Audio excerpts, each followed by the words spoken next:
día me compartía una persona,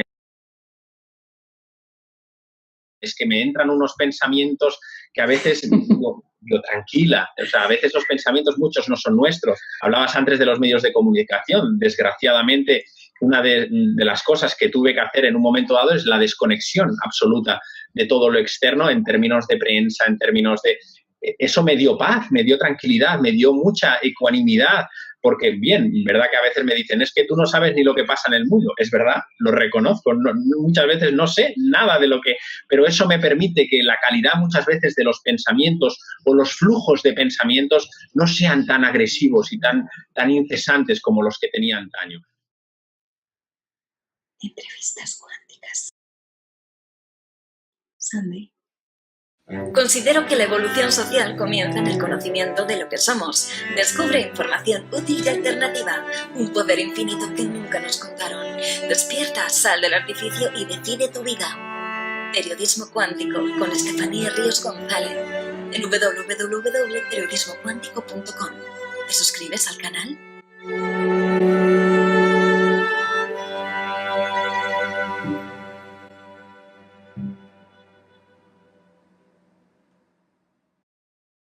Muy buenos días, Sergio. Gracias por haber aceptado la invitación y por estar aquí con nosotros en Periodismo Cuántico, para que luego digan que los domingos son aburridos. Querida Estefanía, muchísimas gracias por la invitación. Es un lujazo poder volver a compartir contigo nuevamente y darte, por supuesto, felicitarte por emprender ese viaje de poder acercar y expandir la conciencia y esa labor que es tan importante, ¿verdad? Llegar a las personas y difundir el compartir que uno va sintiendo a lo largo del sendero, mejor dicho, ¿no? Pues de eso, gracias a ti, de eso se trata, Sergio, precisamente de compartir.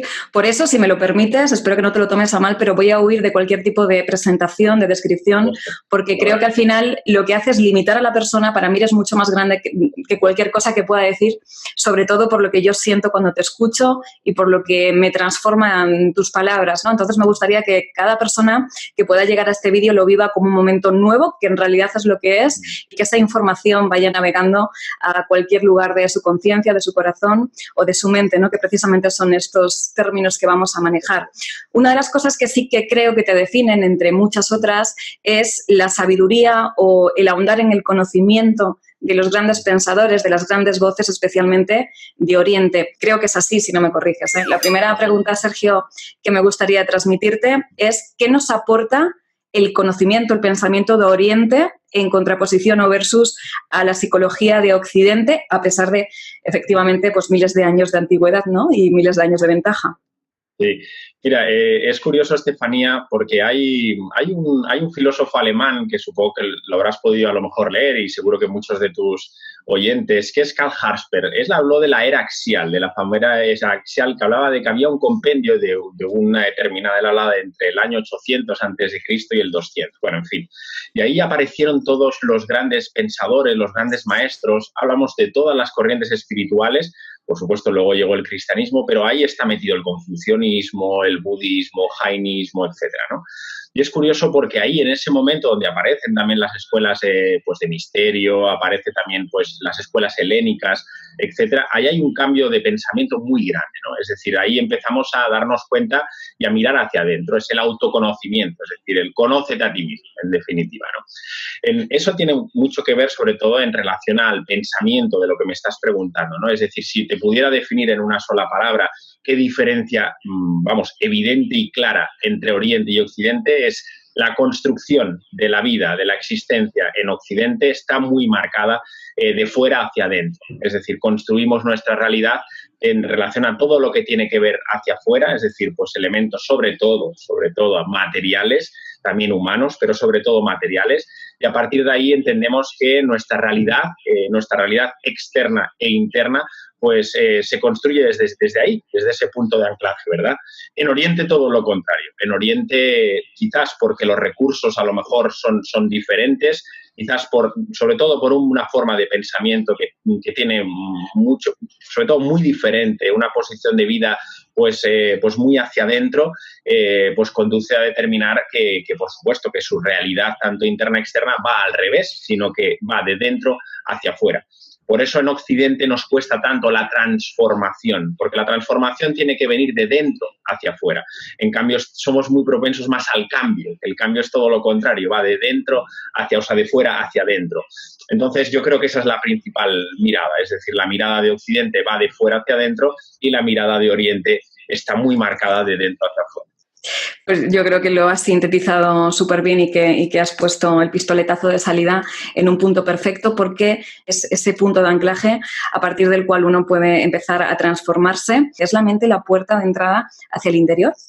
Sí, la mente es una gran herramienta, Estefanía. La mente no la podemos vilipendiar. De hecho, la mente es el mecanismo principal y necesario para que lo que somos de verdad, el espíritu, la consciencia, nuestra alma, pueda experimentar la materia. Es decir, si la alma, esto en el mundo del yoga, del que pues la verdad que pues sigo con fervor y creo que es una ciencia donde se puede aprender muchísimo, lejos de todas las asanas y todo lo que importamos otra vez de Occidente. Ahí está otra vez nuevamente la diferencia. Importamos placer, importamos bienestar, importamos to feel good, ¿no? Y nada tiene que ver. El yoga nos habla de que precisamente la mente, cuando está puesta a nuestro servicio, cuando la mente conseguimos poco a poco ponerle un poco de sosiego y un poco de calma, la mente es muy poderosa y precisamente es el instrumento que necesita la consciencia para experienciar la materia. Bien es claro, ¿no? Lo que sí que tenemos que tener presente que la mente, como te he dicho antes, es la herramienta necesaria, pero debe estar a nuestro servicio y debemos tener una mente clara, una mente mínimamente lúcida para poder percibir la realidad como se merece, ¿verdad? Lo que sí que es cierto que cuando una mente no está cultivada o una mente pues no está trabajada, la mente tiende a trabajar sobre los opuestos, es decir, se polariza muy rápido hacia el placer y desecha en este caso el dolor, en este caso, ¿no? Y sabes que la vida pues va siempre a la par, ¿no? Nos trae siempre un par de opuestos y la clave está en integrar ese par de opuestos. En unos momentos pues podemos percibir ese bienestar, no debemos aferrarnos, pero de la misma manera pues la vida nos trae a veces momentos de malestar, siempre nos trae la luz y la oscuridad, nos trae siempre el par de opuestos. La clave está en precisamente integrar, ¿no? Lo que sí que está claro que en ese camino del autoconocimiento, el detonante, desgraciadamente, no está en los momentos de placer, no está en esos momentos de quizás de sosiego, de paz interior, de esa felicidad que no responde a nada, sino que en el despertar, muchas veces ese trampolín hacia esa mirada interna siempre viene precedida o acostumbra, desgraciadamente, a acontecer en esas famosas noches oscuras de las que hablaba San Juan de la Cruz. Y es verdad, yo en mi experiencia personal necesité de una noche oscura, en este caso, pues a través de la enfermedad, a veces, desgraciadamente, pues puede ser por la pérdida de un ser querido, puede ser por la ruptura sentimental. A veces esas noches oscuras son las que desgraciadamente nos hacen darnos cuenta que quizás esa vida que llevamos inmersa en los deseos, en el mundo material, en el culto a las prisas, a la velocidad, pues todo eso al final pues nos damos cuenta que no nos lleva a ningún sitio. Únicamente nos lleva al dolor y al sufrimiento. Y es en esos momentos cuando empezamos a darnos cuenta y a percibir que quizás no es el camino que debemos recorrer, sino que hay otro camino pues que está no muy lejos de nosotros, sino que está precisamente dentro de nosotros, ¿no? Y yo creo que es ahí, ¿no? Esas noches oscuras, sin lugar a dudas, ¿no? Sergio, precisamente las noches oscuras y el sufrimiento rescato una frase que tú has dicho: si deseas algo, empieza por su opuesto. La pregunta es, ¿quienes han experimentado sufrimiento o incluso quienes están experimentando sufrimiento están más cerca de la felicidad? Sí, esa frase me parece capital, es de Lao Tse, hay que ponerlo siempre en un contexto. Yo creo que, y eso es un sentir que siempre he compartido, todo absolutamente está compartido. Los grandes maestros nos han dado un camino, nos han dado siempre una guía y creo que es honesto el hecho de poder siempre pues, compartir lo que otros han dicho, no apropiarse de que desgraciadamente también está muy de moda en el mundo a veces en el mercadillo espiritual, cambiamos 3 palabras ¿verdad? Y nos apropiamos de ciertas cosas. No, o sea, es un concepto muy claro. Es decir, si quieres conseguir algo en términos de desapego, por supuesto, empieza por lo que rechazas. Es decir, al final, lo decía Jung también en aquello de que lo que aceptas te transforma, ¿verdad? Y lo que niegas te somete, ¿verdad? En términos de sufrimiento, yo creo que es muy importante tener claro lo que es la felicidad. Y es ahí donde a veces sí que no comprendemos muy bien, desde la versión occidental, nuevamente, entendemos que bienestar y felicidad van de la mano y son 2 conceptos totalmente diferentes. La felicidad no es algo que responda absolutamente a nada. Por tanto, no son momentos que podemos experimentar pues estando en compañía con alguien, recibiendo algo material, obteniendo a alguien, cambiando de trabajo. Eso no es felicidad, no nos engañemos. La felicidad nunca responde ni a un qué y nunca conlleva sufrimiento. Es decir, si uno lo reflexiona con detalle, pues puede poner, por ejemplo, el ejemplo de pues una pareja, por ejemplo, ¿no? Y dices, bueno, es que la pareja me da felicidad. Bueno, pero a veces en un viaje la pareja pues puede estar o no puede estar. Esa pareja a lo mejor, por como nos pasa a todos, pues tiene un punto final también. Al final acabará su recorrido y trascenderá. Ahí habrá dolor, ¿verdad? En la pérdida hay un dolor. Por tanto, si hay dolor y, por tanto, si sostienes a través del tiempo el sufrimiento, eso no puede llevar felicidad. Es decir, la felicidad, y eso sí que es muy claro, es incausada. No responde a nada ni a nadie y, por tanto, es permanente. Es permanente porque es una esencia de nuestro ser y eso es genuino. A partir de ahí, todo lo que nos genere estados emocionales, sobre todo de momentos de placer, de bienestar, pongamos la etiqueta que quiera, pero teniendo claro que, lógicamente, si nos da un momento de bienestar, también nos generará malestar, sin lugar a dudas. Por tanto, a las personas que estén en ese proceso inmersos en las garras del sufrimiento, lo más importante es darse cuenta del sufrimiento, es reconocer el sufrimiento, no querer escaparse del sufrimiento, sino reconocerlo como tal y ver cuáles son los mecanismos que activan el sufrimiento para ir poco a poco trascendiéndolos de nuestra vida, por supuesto, ¿no? Esa es un poquito la clave, ¿no? Uno de los presupuestos de la conciencia, ¿no?, es darse cuenta de que todo es impermanente, ¿no? Todo lo existente es impermanente. Pues, y tú ahora mismo acabas de mencionar que la felicidad es incausada y es permanente. Por supuesto. ¿No responde la felicidad también a esa máxima de impermanencia? Es decir, esa famosa frase manida que dice la gente, es que la felicidad son momentitos, la felicidad no es constante. ¿La felicidad para ti está por encima de esta impermanencia y 24/7 está para todos, en todo momento, a nuestra disposición? Por supuesto, o sea, lo que tenemos que tener claro que en nuestro ser, en nuestra naturaleza más íntima, en nuestra naturaleza sagrada, en lo que somos verdaderamente, lo definen 3 adjetivos. En Oriente hablan del famoso Sat Chit Ananda. Al final es nuestra voluntad, es la consciencia pura, es una sabiduría, rasgo propio de lo que somos verdaderamente y por ende también la felicidad. Ese Sat Chit Ananda, eso es propio nuestro, eso no responde a nada, eso es propio de nuestro ser, eso lo llevamos con nosotros, ¿no? En el momento de que entramos en la materia y nos olvidamos de nuestra naturaleza divina, de lo que somos, ese Satchitananda, esa sabiduría se convierte, por ejemplo, en conocimiento. Ese placer, o sea, esa felicidad incausada se convierte en placer, pero eso es en el momento de que perdemos nuestra naturaleza, en el que nos olvidamos de quiénes somos y nos identificamos, por supuesto, con nuestro yo físico, mental y emocional.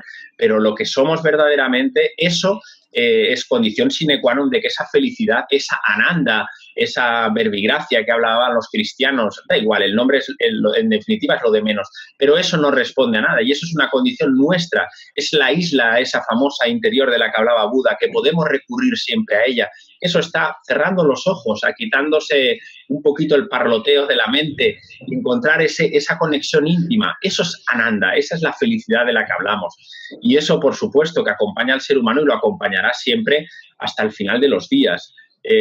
Pero no podemos conducir y reducirlo, lógicamente, a momentos temporales. Es atemporal, no responde a ninguna línea de tiempo, ni responde, como insisto, porque a veces siempre se crea esa duda, a ningún condicionamiento. El tema de la impermanencia es un elemento capital. Yo siempre en los compartires me refiero a él porque creo que es muy importante a la hora de darnos cuenta de muchos de los elementos, no solo materiales, sino también de los elementos de pensamiento y elementos emocionales. Es decir, por supuesto que como seres sintientes que somos, tenemos pensamientos. Por supuesto que como seres sintientes que tenemos emociones. Pero la impermanencia nos dice que de la misma manera que llegan las cosas, también desaparecen. Entendemos que esa impermanencia está sujeto a esos famosos, en el Oriente se hablan de skandhas, pues ese yo físico, esas percepciones, esas sensaciones, esas formaciones mentales.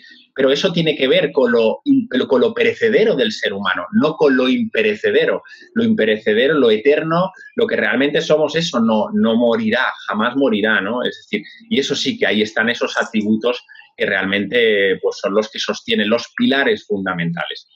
No sé si he sabido acercarme a tu pregunta con... Sí, Sergio, al final es un poco lo que decías al principio, ¿no? Precisamente esa diferencia que tú marcabas entre el pensamiento de Oriente y Occidente, y es que quizá en Occidente buscamos la felicidad afuera, ¿no? Vamos buscando algo que nos traiga una felicidad que pensamos que en nosotros no está, y lo que tú nos intentas explicar, o así lo entiendo yo, es que realmente la mirada es hacia adentro, que cuando uno entra esa felicidad está esperándonos en todo momento. Esto me recuerda a una frase que decía Krishnamurti, hablando del individuo. Decía que el individuo era una unidad completa e indivisible.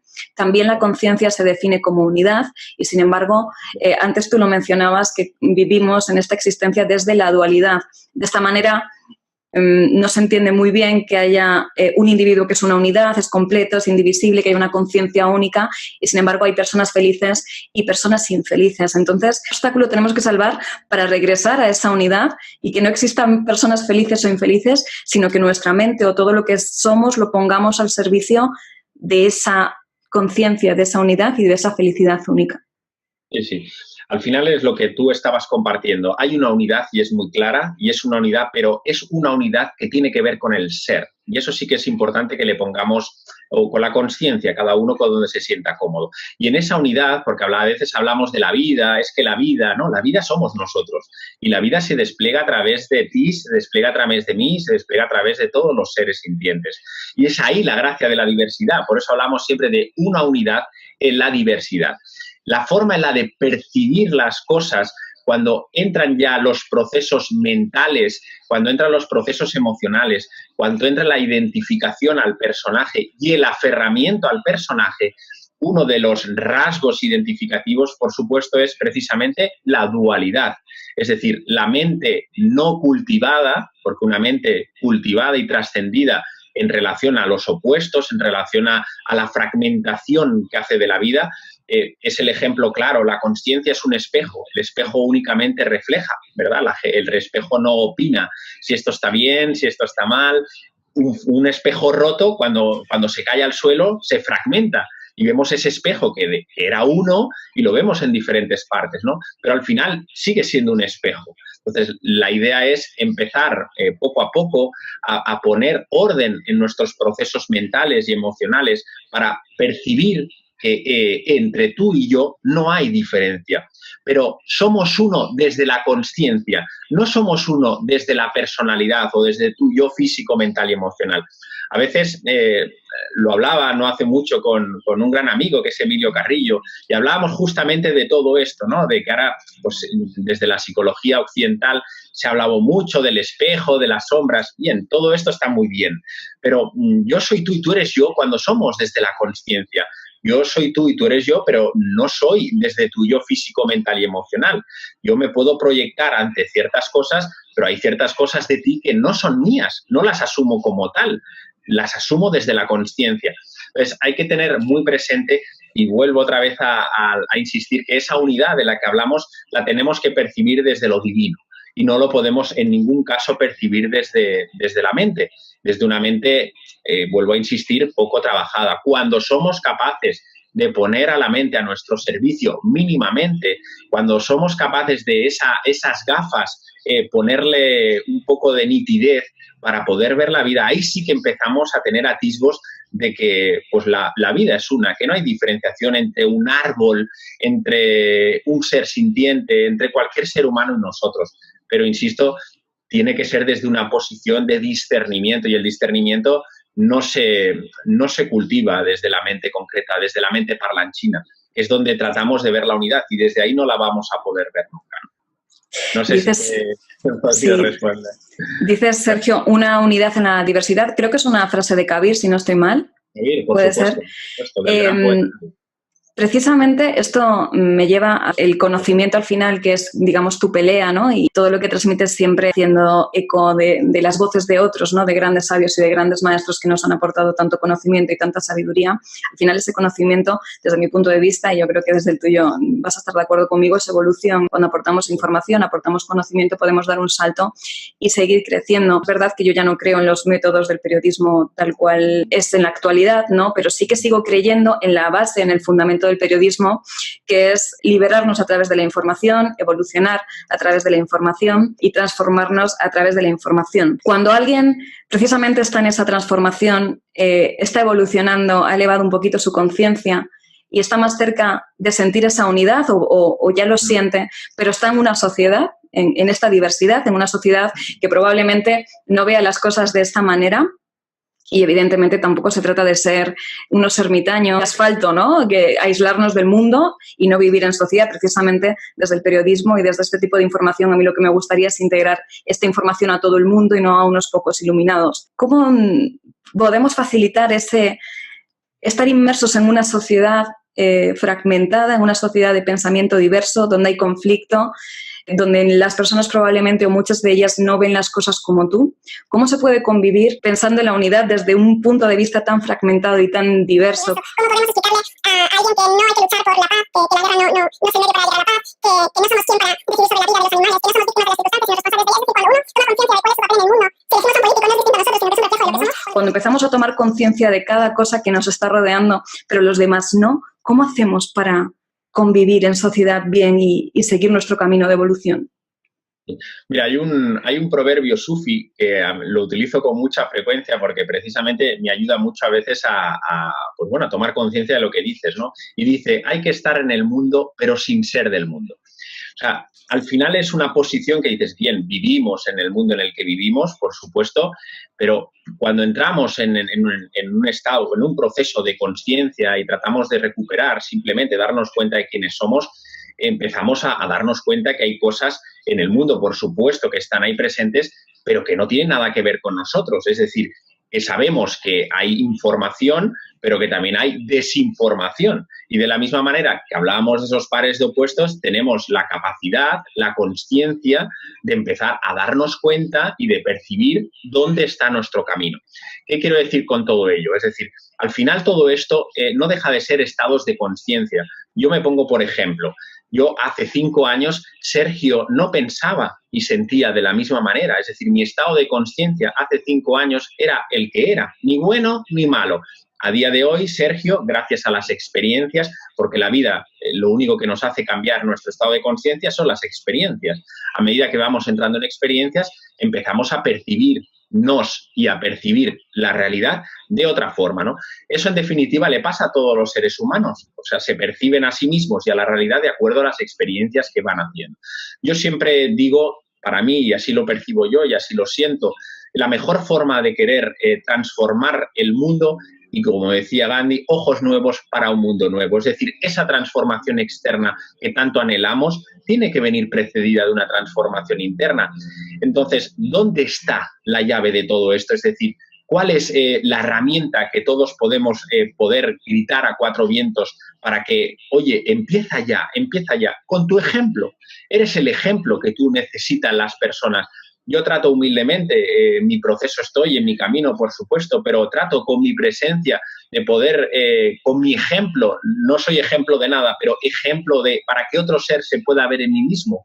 Si yo estoy diciendo, y decías tú muy bien, hay que ser compasivos, pues tenemos que tratar de ser compasivos en nuestro día a día, no yéndonos al Tíbet y plasmarlo en como el camino de los eremitas que se encierran pues 19 horas, que está muy bien, porque hay encarnaciones que las hemos vivido así, unas hacia afuera y otras hacia adentro.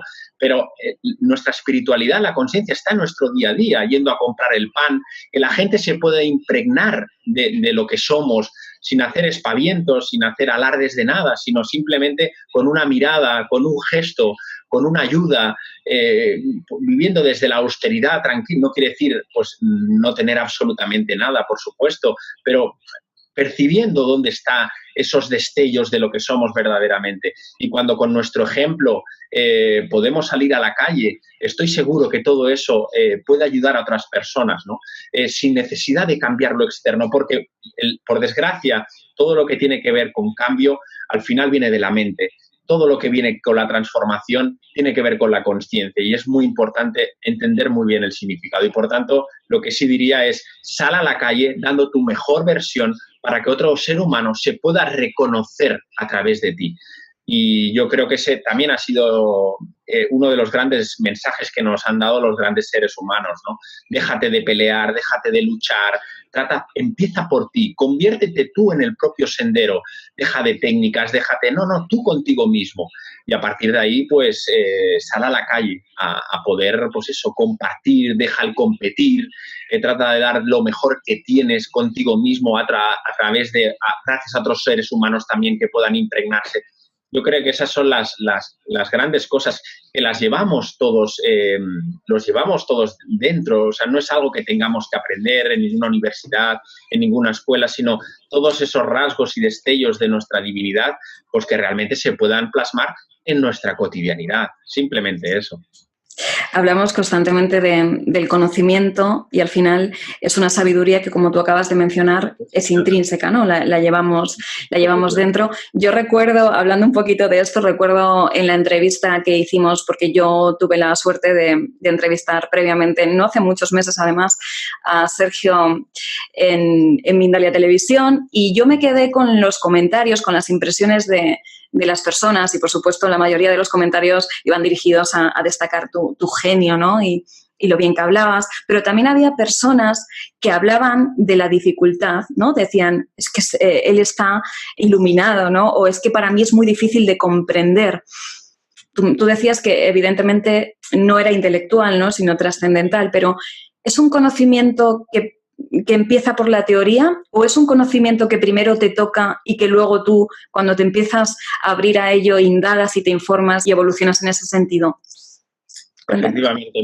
Yo creo que la diferencia, ya lo has dicho muy bien, el conocimiento simplemente lleva consigo acumular. Y conocimiento lo podemos acumular y de la misma vez que acumulamos también al final lo acabamos perdiendo. La sabiduría, y antes creo que lo he compartido, el Satchitananda, tiene que ver con la sabiduría. La sabiduría es un recuerdo de nuestra alma, de nuestra divinidad. Y si es un recuerdo es porque ya lo hemos vivido. Por tanto, ese recuerdo muchas veces viene a veces simplemente con una experiencia, simplemente viene en el silencio, que aparecen cosas. Al final tiene que ver con eso, con lo sagrado nuestro. Y por tanto, muchas veces esa sabiduría se evoca a través de las experiencias. Una vez está simplemente pues, ejerciendo, incluso durmiendo. A veces la sabiduría se plasma también en esos sueños lúcidos. La sabiduría está ahí, lo único que trata es de evocarla, de recordarla. De hecho, recordar viene de un verbo que es recordis, que viene del latín y nos dice volver al corazón. Recordar es eso, es volver al corazón y ahí está todo.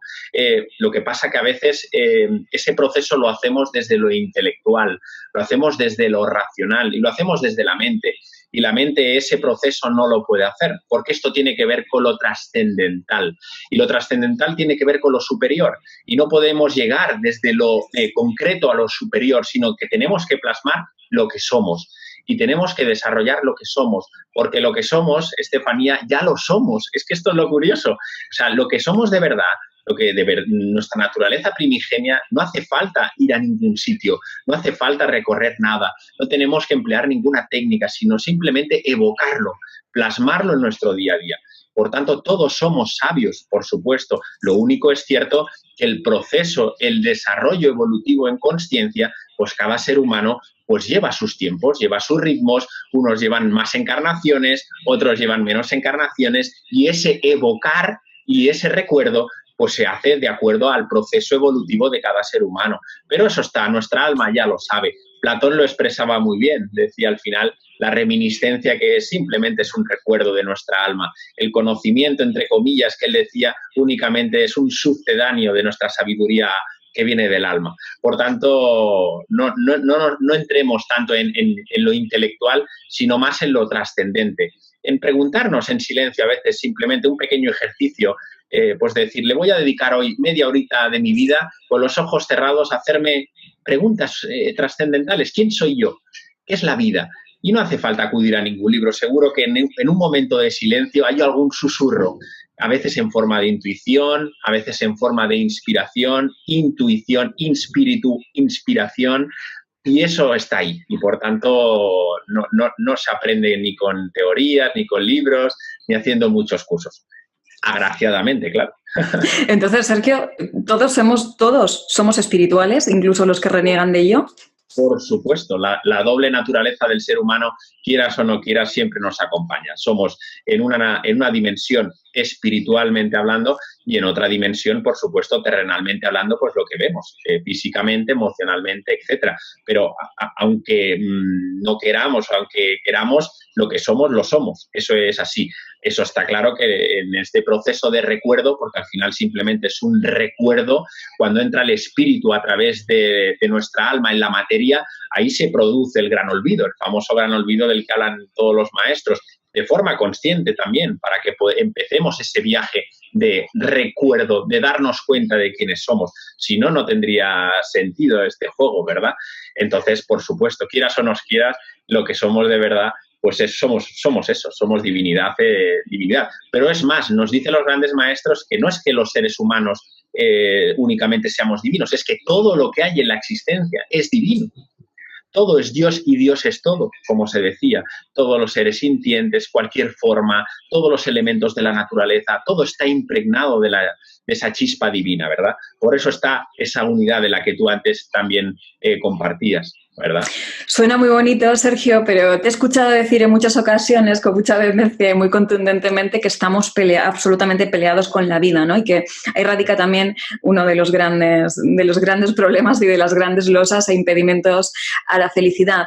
Entonces, esto nos lleva al concepto de aceptación, que es algo que tú también comentas pues, en muchas de tus charlas o en casi todos tus vídeos, ¿no? La aceptación.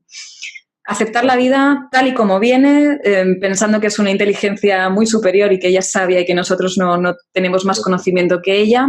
Pero claro, muchas personas que están viendo este vídeo en este momento dirán, vale, no es lo mismo aceptar la vida desde la serenidad, desde unas circunstancias amables, que desde una comodidad, que aceptar la vida desde un punto de dolor, de tragedia, de enfermedad, o pon el ejemplo que tenemos muchos en los telediarios, ¿no? Para poner. Entonces, aceptación, ¿cómo podemos entender que debemos de aceptar la vida, sea cual sea la circunstancia negativa o positiva, y no ir hacia algo mejor? Sí. Mira, yo creo que uno de los rasgos fundamentales, hay muchos, pero uno de los rasgos fundamentales cuando uno empieza poco a poco a desidentificarse de lo que no somos, es decir, somos lo que somos y hay una parte que, por supuesto, podemos decir con claridad que tenemos un cuerpo físico, un cuerpo emocional, un cuerpo astral, un cuerpo mental, por supuesto, y un cuerpo energético o etérico. Eso, por supuesto, que lo podemos decir y es evidente. Bien. Pero eso tenemos que tener todos muy claro, que eso es perecedero. Eso tiene los días contados. Y nuestra esencia no está ahí. Y, por tanto, eso es muy importante. ¿Por qué? Porque cuando uno está muy identificado con el personaje, o el pequeño yo, o el ego, ponerle el nombre que cada uno considere, no nuestra naturaleza divina, insisto, ahí hay unos rasgos muy claros, ahí hay unas características muy claras. Y una de ellas, entre otras, el tono negativo ante la vida, crecen los problemas, el pequeño yo le encantan los problemas, los crea, luego los trata de resolver, pero uno de los rasgos que si me dijeras, ¿cuál es del pequeño yo? Uno de los rasgos principales, la falta de confianza en la vida. el pequeño yo no tiene confianza en la vida, porque el pequeño yo trata de hacer las cosas de acuerdo a sus conveniencias. Es decir, el pequeño yo cuando llueve se queja porque llueve. El pequeño yo, cuando hay tráfico en la carretera, se queja porque hay tráfico. El pequeño yo no está de acuerdo con nada, absolutamente con nada. Si en las cosas mundanas el pequeño yo se queja y a todo le ve problemas y todo lo tiñe de negativo, por supuesto, en las cosas trascendentes no puede tener una mirada seria.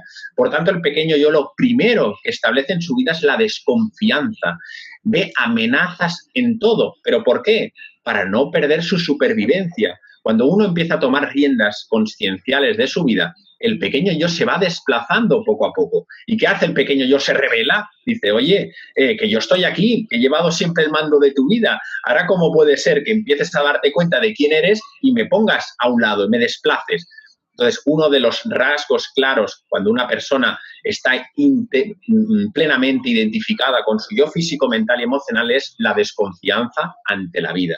Es decir, es como si entendiera que hay un francotirador en el cielo y que está en algún momento u otro esperando a dispararle en algún momento porque, bueno, si no es esto, será lo otro, si no, igual es el trabajo.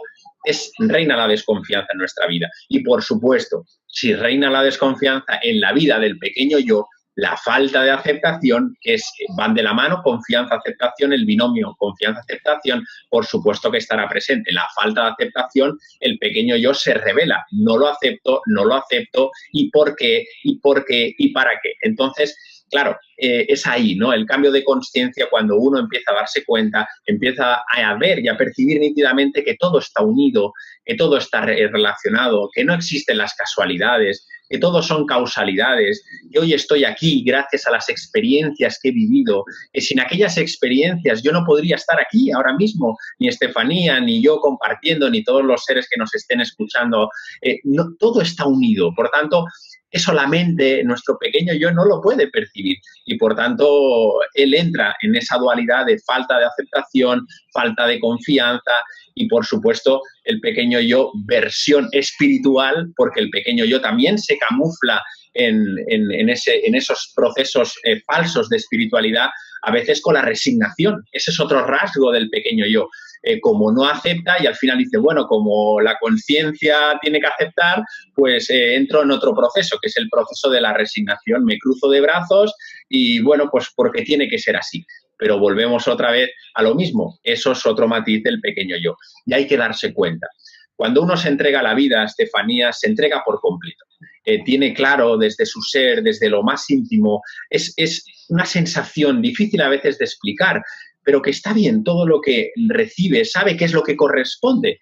No hay bueno, no hay malo, simplemente son experiencias y sabemos que esas experiencias son las que nos van a nutrir, las que nutren a nuestra alma, todas indistintamente. Por supuesto, todas las experiencias cuya frecuencia vibracional es elevada, experiencias fraternales, experiencias de cooperación, experiencias de altruismo, pues sin lugar a dudas son las que nos impulsan, por supuesto, nuestro proceso en consciencia. Pero no podemos descatalogar las que realmente no nos gustan en términos del pequeño yo. Por tanto, te diría que sí, por supuesto, confianza, aceptación es un elemento que tiene que ver con nuestro ser, entrega y rendirse en el buen sentido de la palabra a la vida, porque percibimos que lo que llega y lo que sale, lo que llega y lo que sale están en perfecta armonía y no vivir sometidos a los dictámenes de nuestro pequeño yo que a todo pues le pone la etiqueta, ¿verdad? Esto sí, esto debería de ser así. Yo a veces simplemente reflexiono, ¿no? Y digo, ¿cómo que debería de ser? O sea, me estoy poniendo yo ante 7.500 millones de seres humanos y soy yo con mi piensocentrismo de lo que debería de ser en esta existencia. Pero hay que ser tan egocéntrico y tan egoico para determinar lo que debería de ser. Bueno, es un pequeño, lo hago así a modo de un poco de forma coloquial, pero sí, la falta de aceptación y de confianza son destellos del pequeño, sin lugar a dudas. Si de pronto, Sergio, tenemos destellos de lucidez y nos damos cuenta de que estamos en la piel de ese pequeño yo, intuyendo que si hay un pequeño yo, hay un gran yo, ¿qué hacemos en ese momento para soltar la mano al pequeño e irnos con el grande que yo creo que por todo lo que dices nos va a proporcionar un poquito más de felicidad, ¿no? ¿Qué podemos hacer para abandonar al pequeño yo? Por supuesto, pues mira, solo hay que hacer una cosa y es muy sencilla y creo que nos puede ayudar a todos, es darse cuenta. Simplemente, tomar conciencia. Es lo único que hay que hacer, porque el pequeño yo tiene muchas argucias y rápidamente cuando empezamos a tomar mecanismos para evitarlo, todavía se hace más fuerte. Entonces, el pequeño yo, a base de darnos cuenta a lo largo del día 30, 40, 60, 80 veces, porque pasan muchas cosas a lo largo del día, el pequeño yo poco a poco se va desplazando. Y simplemente hay que hacerse esta pregunta, es ¿de qué me tengo que dar cuenta en cada momento? Pues llega una emoción, llega un pensamiento que nos hace reaccionar de forma compulsiva, que nos hace reaccionar de forma instintiva. No hay que hacer nada, date cuenta, obsérvalo, dale espacio y acéptalo. Simplemente eso. Ese es el famoso testigo interno del que hablan los budistas. Dicen los grandes maestros que un ser humano de a pie, que no se haya cultivado mínimamente la distancia, el tiempo de recorrido entre el pensamiento y el acto, es decir, entre que llega el estímulo, procesamos el pensamiento, son 40 milisegundos. Es decir, reaccionamos muy rápido ante el estímulo, ¿verdad? En cambio, una persona pues, que es capaz de recibir ese estímulo, respirar, darse cuenta y tomar la acción correcta, estaría alrededor de unos 200 milisegundos. Es un pequeño ejemplo para que nos demos cuenta de que ahí está, ¿no? En ese darse cuenta entra mucho ese proceso, ese espacio de permitirnos no entrar de lleno de forma reactiva ante la vida, ¿verdad? Sino por respirar, por supuesto, tomar unos segundos de que entre esa emoción en nuestro cuerpo, permitirnos sentir esa emoción y ya está. Y de la misma manera que llega, aceptarla. Ese es el mismo trabajo que se hace en la meditación o en cualquier elemento introspectivo. Darle espacio a todas esas nubes en forma de pensamientos que van pasando, las vamos observando y de la misma manera que las observamos, las dejamos que se vayan. Por tanto, es una tarea pues, que necesita perseverancia y consistencia en nuestro día a día, en cualquier emoción, en cualquier pensamiento, observarlo sin juicio alguno, porque a veces si el otro día me compartía una persona, es que me entran unos pensamientos que a veces yo tranquila, o sea, a veces los pensamientos muchos no son nuestros. Hablabas antes de los medios de comunicación, desgraciadamente una de las cosas que tuve que hacer en un momento dado es la desconexión absoluta de todo lo externo en términos de prensa, en términos de... Eso me dio paz, me dio tranquilidad, me dio mucha ecuanimidad, porque bien, verdad que a veces me dicen, es que tú no sabes ni lo que pasa en el mundo. Es verdad, lo reconozco, muchas veces no sé nada de lo que... Pero eso me permite que la calidad muchas veces de los pensamientos o los flujos de pensamientos no sean tan agresivos y tan incesantes como los que tenía antaño. Y en esos momentos uno simplemente se observa, no etiqueta si la emoción es buena, si la emoción es de rabia. A veces viene emoción de rabia. Bueno, pues bienvenida rabia. Hola rabia, ¿qué tal estás? Me doy cuenta de la rabia, la acepto y adiós muy buenas. Eso es tomar conciencia y eso llega un momento al cabo de días, al cabo de semanas, que nos vamos dando cuenta que el pequeño yo, pues bueno, se va apartando poco a poco, sin hacer nada. Y esa es porque como te quieras pelear con el pequeño yo, estás rendido. Ahí sí que te digo que no podemos hacer nada. Decías antes, las peleas no llevan a ningún sitio, incluso con nosotros mismos. O sea, ahí está la clave nuevamente de que la ofuscación, la confrontación, todo esto no conduce a nada, en ningún caso. Pues, Sergio, dejar de pelear y aceptar, ¿no? Para que el pequeño yo se vaya haciendo un poquito grande, se vaya haciendo mayor, ¿no? Y nos dé mayor serenidad. A mí todo esto de la aceptación, que es en lo que estamos ahora mismo ahondando, me lleva a una contradicción, pero dentro de este entorno, de esta nueva era del desarrollo personal y del autoconocimiento, para mí hay como dos cosas que no pueden darse a la vez. Y es, por un lado, la aceptación tiene mucho que ver con el fluye con la vida, ¿no? Todo es perfecto, todo tiene una buena razón, nada es casual. Y luego hay otro concepto que es el de vea por tus sueños, lucha por lo que quieres, vea por esa felicidad, cambia tus circunstancias, todo el poder está en ti.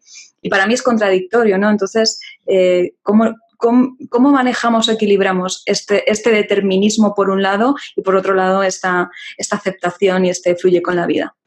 Sí, yo lo que tú dices, yo lo he percibido muchas veces. De hecho, creo que fue con el libro de La Ley de la Atracción cuando a mí me chocó claramente, ¿no? O sea, a mí ese libro, o sea, en vez de plasmar un recuerdo que realmente es una ley universal, es una ley alquímica, es una ley cabalística, la ley de la atracción es así, ¿no? Pero luego entra otra vez el pequeño yo. ¿En qué sentido? Es decir, el pequeño yo tiende a buscar las mil argucias para proyectar futuros que no existen, para proyectar profesiones que deberían de ser, estados de felicidad X, propiedades las mil y unas, sueña que conseguirás. Personalmente yo no lo siento así. O sea, yo siento que vuelves a estar en las manos del pequeño yo. No tiene nada que ver con la consciencia. La consciencia no tiene que ver con acumular, con retener, con poseer, con conseguir, con lograr. Todo eso no es consciencia. Yo entiendo que a veces de forma didáctica todo eso pues puede ayudar a entrar en el camino, en el sendero, ¿no? Una persona pues que está muy anclada en los pensamientos negativos, en una vida muy enganchada en la materia, yo entiendo que estas fórmulas puedan ayudarles a darse cuenta de algunas cosas, pero no es un camino serio, no es un camino para coger, para adentrarse con seriedad.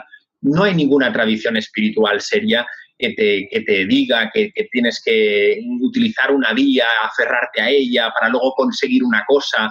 No, al final todos hablan de lo mismo. Es desapego, desasimiento, de vivir el instante presente, de no etiquetar las cosas, de ese fluir del que hablabas tú. Fluir es abrirse a la vida. Si tú te abres a la vida, no hay distinción entre lo que vas a recibir, si es bueno, si vas malo. Sabes que lo que vas a recibir es lo que realmente necesitas. Por tanto, no hay expectativas, no hay... todo eso es antagónico a lo que podemos a veces hablar en la nueva era, ¿no? De utiliza esta técnica para llegar a no sé dónde, para conseguir...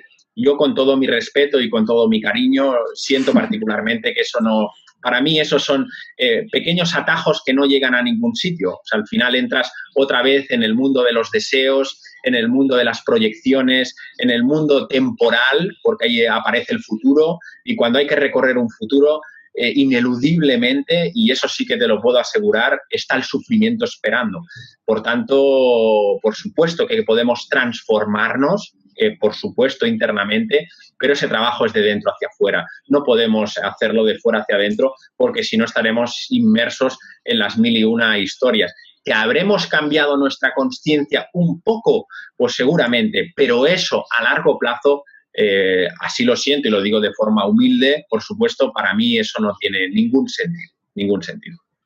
Sergio, mira, ya para terminar, ahora que mencionas el futuro y mencionas el sentido y que también está tan de moda dentro de este mundillo, el propósito de tu vida, ¿no? Si hubiese desde tu experiencia, por supuesto, desde tu opinión, si hubiese algún propósito por el cual estamos aquí, si existe un gran propósito al que debemos dirigirnos, ¿cuál sería desde tu punto de vista?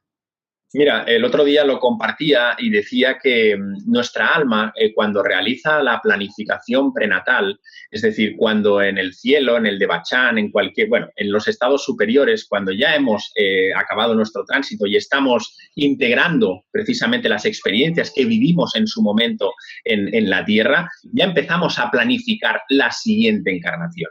Ahí, en esos elementos prenatales donde planificamos la encarnación, hay un elemento fundamental, que sin ese no podríamos encarnar, es decir, no podríamos experienciar la materia y que tiene que ver con nuestra naturaleza divina. Y esto es muy importante que lo entendamos, porque a veces se apropia en la New Age al pequeño yo, nuevamente. El propósito de nuestra vida va ligado a nuestros dones y a nuestros talentos. Los dones y los talentos, es decir, todo ser humano tiene dones y talentos.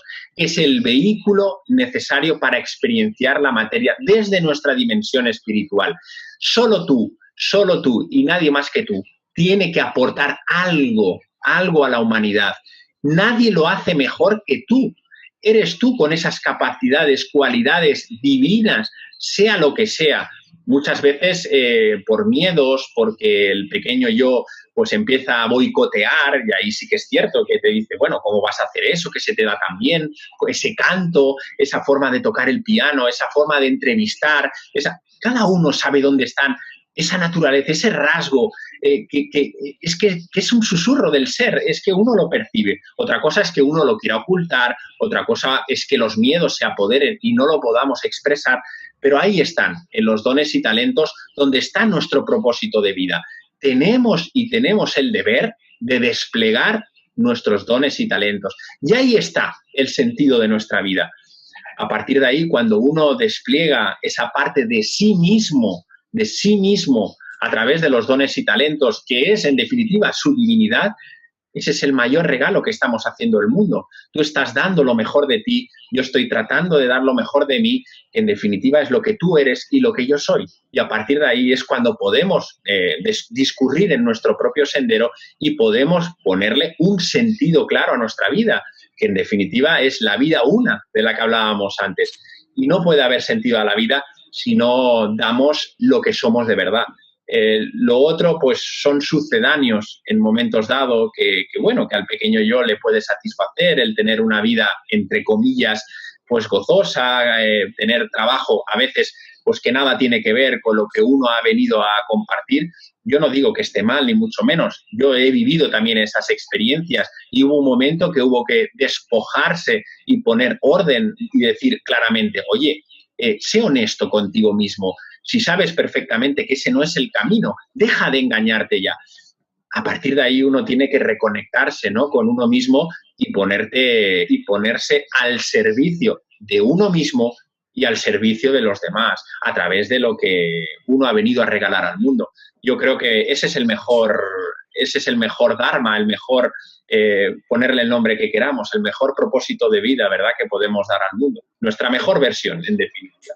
Pues muchísimas gracias, Sergio, por darnos hoy tu mejor versión y por regalarnos todo tu conocimiento, que estoy segurísima de que es tu propósito y de que, bueno, aunque solamente a una persona le haya servido como pildorita de conciencia, pues bienvenido sea. Sergio, antes de despedirme de ti, antes de terminar, las personas que se hayan quedado entusiasmadas contigo, que quieran seguirte, ¿cómo pueden hacer para estar pendiente de tus conferencias, para estar pendientes de tus charlas, de tu trabajo? Sí, yo solo tengo 2 canales, uno que es el Facebook, que es Sergio Marina, y trato de compartir diariamente lo que voy sintiendo, no tengo ningún tipo de guión ni nada fijado, y luego a través de YouTube. Sí que me gusta pues compartir siempre todo de forma gratuita y todo lo que hago pues que pueda llegar, como tú bien haces también, al mayor número de personas posibles, y si puedes sumar algo en la vida de las personas, encantado.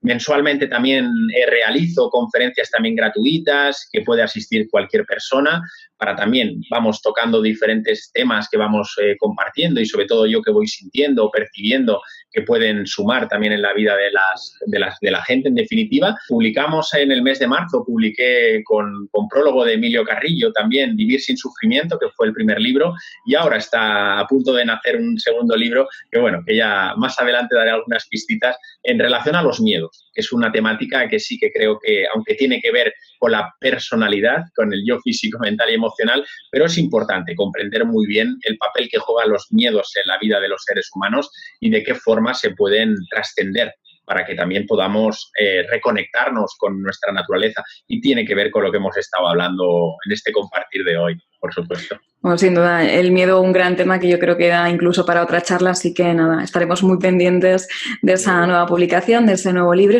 por supuesto de ti, de tu conocimiento y de tu sabiduría. Muchísimas gracias de nuevo, Sergio, por haber estado con nosotros. Muchísimas gracias, Estefanía, por tu invitación, y seguiremos avanzando de la mano y nada, gracias por todo nuevamente. Un fuerte abrazo. Gracias. Hasta pronto. Gracias.